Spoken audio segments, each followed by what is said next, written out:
अस्सलामुअलैकुम। आप सब लोगों को साबरा होम रेमेडीज में खुश आमदीद। आज मैं आपको बताऊंगी केले के छिलकों के हैरत अंगेज फवाइद। अगर आप मेरे चैनल पे नए हैं तो मेरे चैनल को सब्सक्राइब करें ताकि मेरी नई आने वाली वीडियो आपको मिल सके। आंखों के गिर्द सियाह हल्के हों या चेहरे पर छाइयां और झुर्रियां हों, इनका मुकम्मल इलाज आप सिर्फ केले के छिलके से कर सकती हैं। केले के छिलके से चेहरे का मसाज करें, इससे दाग धब्बे और दाने भी खत्म और जिल्द भी नरम और चमकदार होती है।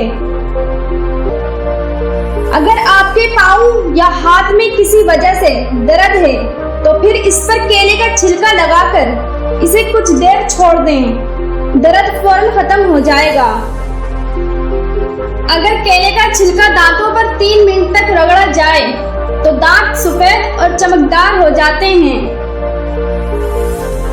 अगर केले के छिलके का छोटा सा टुकड़ा लेकर इसे अंडे की जर्दी में डिबोएं और फिर अपनी आंखों पर रखें, इससे आंखों के गिर्द मौजूद सियाह हल्के बहुत जल्द दूर हो जाएंगे। अगर केले के छिलके पर चीनी का पाउडर डालकर इसे चेहरे पर स्क्रब की तरह इस्तेमाल करें, इससे जिल्द के ऊपर जमी गंदगी दूर हो जाएगी, जिल्द की रंगत निखरेगी और चेहरे के दाग धब्बे दूर हो जाएंगे।